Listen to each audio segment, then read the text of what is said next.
আমি তো সই করতে রাজি হয়ে গেছিলাম, তাহলে আমাকে এইভাবে কেন তুলে আনলে? আমি এক্ষুনি মিনিস্টারের সঙ্গে কথা বলবো।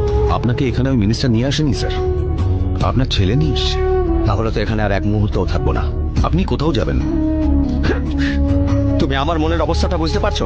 ওদিকে আমার স্ত্রীর কি অবস্থা হচ্ছে, তুমি কি বুঝবে সেটা? বন্ধুত্বের মানে তুমি কি বুঝবে?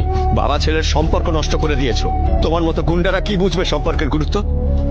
আমি বুঝতে পারি স্যার, ও বুঝতে পারে। ও মনে ভীষণ আঘাত পেয়েছে স্যার, যখন আপনি আপনার মধ্যে ওকে বের করে দিয়েছেন। অন্যের ভুলের শাস্তি ওকে দিয়েছেন আর ওকে দূরে করে দিয়েছেন, কাঁদিয়েছেন আপনি। ও ভয় পেত আপনি একা থাকলে হয়তো বিপদে পড়তে পারেন, তাই দূরে থেকেও আপনাকে বাঁচাবার চেষ্টা করেছে। একমাত্র সূর্য জানবে সম্পর্কের আসল মানে। আপনি তো পেপার সাইন করতে রাজি হয়ে গেছিলেন, কিন্তু সূর্য চাইছিল না আপনার নিজের চোখে আপনি ছোট হয়ে যান, তাই নিজের জীবন বিপন্ন করেও ঢাল হয়ে আপনার সামনে দাঁড়িয়েছে। ওই মিনিস্টার আপনার স্ত্রীর অপারেশন হতে দেয়নি, কিন্তু সূর্যকে এমন চাপ দেয় যে ও বাধ্য হয় ডাক্তারদের ইনস্ট্রাকশন দিতে যাতে আপনার স্ত্রীর অপারেশন হয়। এই হচ্ছে আপনার প্রতি ওর ভালোবাসা। আপনার মতন বাবা ও পেয়েছে বলে ও নিজেকে লাকি মনে করে, কিন্তু আমি বলছি আপনি লাকি যে ওর মতন একটা ছেলে পেয়েছেন। একের পর এক অন্যায় করেছে শুধু আপনার জন্য। কে পায় স্যার এমন সন্তান, কে পায়? ডাক্তারদের কথা অনুযায়ী মিসেস মূর্তির শরীর আগের থেকে অনেক ভালো রয়েছে। সরকারি অফিসাররা মিসেস মূর্তির শারীরিক অবস্থা নিয়ে খুবই চিন্তিত। শোনো, আমি ঠিক আছি।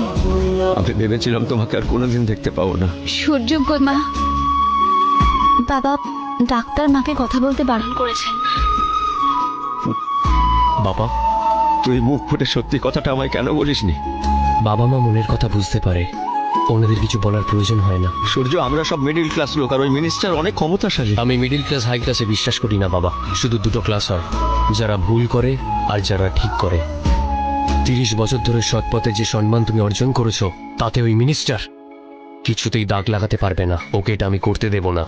শুধুমাত্র 5টা দিনের সময় দাও আমাকে, সব ঠিক করে দেবো। প্রেসিডেন্ট সাহেব, আপনার হাত ভাঙার ঘটনা আমার কোনো হাত ছিল না স্যার। হাত ভাঙার ব্যাপারে না হয় অন্য কোনো সময় কথা বলে নেব। এবার বলো, কিডন্যাপিং এ তোমার রোল? স্যার এটা তো আমার কোনো ভূমিকা নেই স্যার। ফালতু কথা বলো না। তুমি ঠিক সেই ড্রাইভারের মতো কথা বলছো যে অ্যাক্সিডেন্ট হওয়ার পরে বলে গাড়ি নিজে নিজেই চলছিল। তাহলে কি ভূতে গাড়ি চালাচ্ছিল? আমার পুরো বিশ্বাস এই কাজটাও তোমার প্যানেরাই করেছে। স্যার আমার কথাটা তো একটু শুনুন স্যার। রাজাপ্পা, নারায়ণ মূর্তিকে ছেড়ে দাও। আমি তোমায় 2 দিন সময় দিলাম। যদি সিএম এর কানে যায় না কথাটা, তাহলে হোম মিনিস্টার নয় পিয়ন বানিয়ে ছাড়বে তোমার। স্যার দেখুন, আমি অনেক কথা শুনেছি যে প্যানেদের কোলে বসে তুমি দোল খাচ্ছ না, তাদের বলে দাও যেন নারায়ণ মূর্তিকে ছেড়ে দেয়। চলে যাও। জামাই বাবু, নারায়ণ মূর্তিকে কিডন্যাপ করে আপনি খুব খারাপ কাজ করেছেন স্যার। আপনি সরকারি অফিসারের গায়ে হাত তুলেছেন। সেটা জঘন্য অপরাধ। আচ্ছা, আমার এটো খেয়ে বেঁচে থাকা কুকুর আজ আমার উপরে ঘেউ ঘেউ করছিস তুই? নিজের সত্যিটা ভুলে গেলি? খুব বার বেড়েছিস। আজকে একজন অফিসারের আসল পাওয়ার তোকে দেখেই ছাড়বো। ইয়েস, আমি তোমার কাছ থেকে টাকা খেয়েছি, অসহায় মানুষদের থেকে ঘুষও নিয়েছি, কিন্তু সেদিন নারায়ণ মূর্তির সঙ্গে দেখা হওয়ার পর জীবনে একদিন অন্তত ওর মতো হতে চেয়েছিলাম। আর আজ সেই দিন এসে গেছে। যতদিন বাঁচবো নারায়ণ মূর্তির মতো বাঁচবো, মাথা উঁচু করে বাঁচবো। Pen down.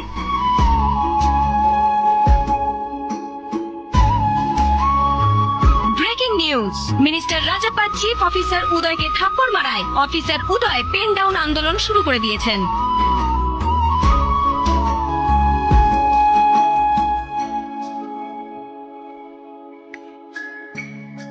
একটাই তো থাপ্পড় মেরেছিলাম, এতগুলো কি করে হলো?